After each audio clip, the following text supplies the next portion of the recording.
නම් දීලා වැඩක් නැහැ. අපි ආවේ ජනාධිපති දින 7ෙම ජනාධිපතිනේ.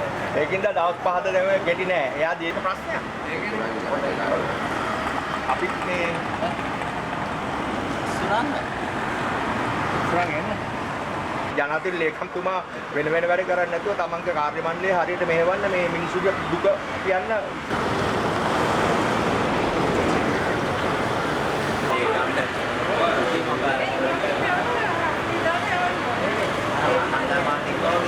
ඒවා එකක්වත් නැහනේ.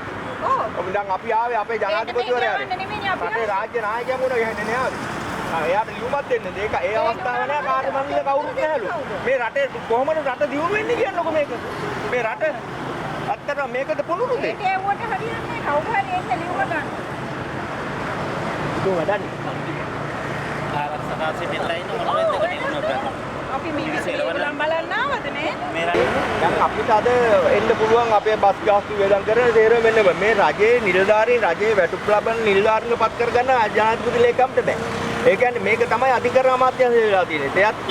එයත් මොකද්ද සමාජ මාධ්‍ය හරහා වැඩ කරනවා වගේ මේ ලේකම්වරයාත් මේක කරනවා වගේ Facebook කොහොමද අපි ආමුලට ඒක පාරක් රාජ්‍ය පරිපාලන ඉහළම නිලධාරියා මොකද වෙන්නේ කියලා. මේක තමයි ලේකම් කියන්නේ රාජ්‍ය පරිපාලනයේ ඉහළම පුද්ගලයා. ඔහුට මේක කළමනාකරණය කරගන්න හැකියාවක් නැද්ද? අපිට තියෙන ප්‍රශ්නේ මේක. සාමාන්‍ය නිලධාරිය පත් කරන්න බෑනේ. ඒක පත් කරලා නැහැ. මේක Facebook එකෙන් බලලා මේව කරයි දන්නේ නැහැ නේ. දැන් ඊට වඩා ලොකු දෙයක් වුණොත් මොකද වෙන්නේ? ඔච්චරනේ. දැන් මේක තමයි අපි දෙන්න ආපු ලියුම. ඒකට අපි මේක කියන්න ආවේ ජනාධිපතිට කියන්න ආවේ බන්ධනාගාර ඇමතිව ඉල්ල අස් කරන්න කියලා. මොකද හේතුව බන්ධනාගාර ඇමතිගේ ව්‍යාපෘති හරි නෑ. ක්‍රියාකලාපය මහානා හිමිවරුන්ගේ ලිපිය ප්‍රතික්ෂේප කරා. මොනතරම් සාහසික වැඩක්ද? මහානා හිමිවරු ලිපියක් කියවනවා. මේ සම්බන්ධව මේ ව්‍යවස්ථාව සම්බන්ධව මේ විනිශ්චයකාරයන්ගේ විනිශ්චය දිනු කරන්න එපා කියලා. නමුත් ඒ ලියුම දානවා පල්ලෙහාට. ලියුම දෙන්න කවුරුත් නැහැ නේද? ලියුම දෙන්න අපිට කියනවා නෑ මහත්තයා මේකයි ඉදිරියට කියන එක ජනාධිපති ලේකම් කාර්යාලයේ මේ රටේ නායකයාගේ ලේකම් දෙන්නේ කාර්යාලය. උන්ට අකණ්ඩව බෑ විසිකල වැඩ කරන්න ඕනවා නෑ ඒක වැරදි අපිට යාන්ත්‍රණේ තියෙන්න ඕනේ. යාන්ත්‍රණේ නැතුණාට පස්සේ දැන් අපි ආවේ ජනාධිපති ලේකම් කාර්යාලයේ වැඩ කියලා හිතාගන්න. අදිස්සේ ඩිප්ට එකක් ආවා මොකද කරන්නේ? නෑ ඇක්සන් එක ගන්න දුන්න ගන්න දැන් කියන්නේ රටේ සංකීර්ණ ප්‍රශ්නේ මේවා. විදුලිය පාවිච්චි කරන්නන්ගේ සංගමේ සභාපති සහ යුක්තිය උදෙසා සීල් සංවිධාන එකමුතුවේ විධායක සභික. අද අපි ජනාධිපති ලේකම් කාර්යාලයට ආවේ වර්තමාන අධිකරණ ඇමතිවරයා. අධිකරණ ධූරෙහි කටයුතු නිසි ලෙස කළමනාකරණය නොකොට ඒක අවභාවිතා කිරීමට සලස්වලා තියෙනවා. විශේෂයෙන්ම අපි දන්නවා අධිකරණ ඇමතිවරයා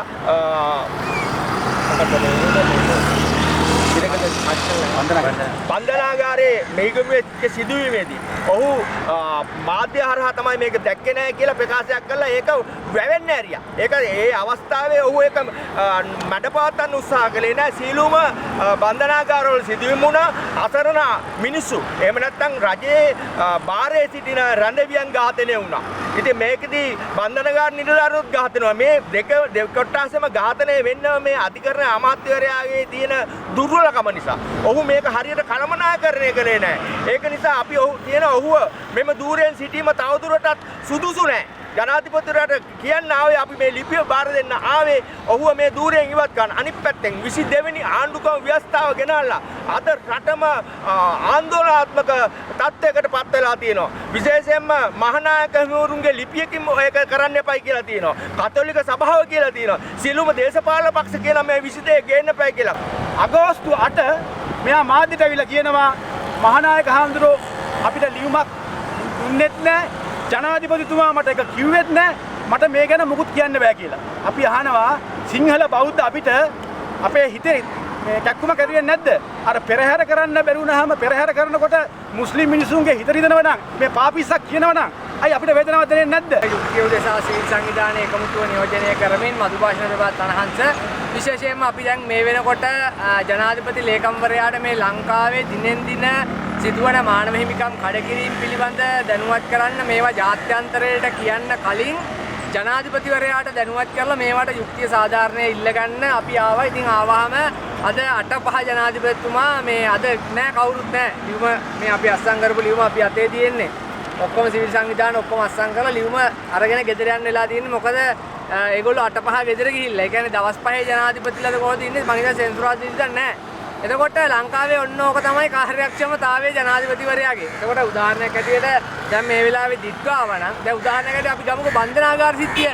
බන්ධනාගාර සිද්ධිය මේ වගේ සෙන්සුරාදා ඉඳ දවසක වුණා නම් දැන් හැම තීරණ ගන්න ඕන කට්ටිය මේ පිළිබඳව දැනුම් දෙන්න ඕන කට්ටිය ගෙදර ඉඳලා කාලා බීලා නාලා කරලා එනකොට වෙන්න ඕන හරිය ගිහිල්ලා අලි ගිහිල්ලා පෙරහැරත් ඕෆ් වෙලා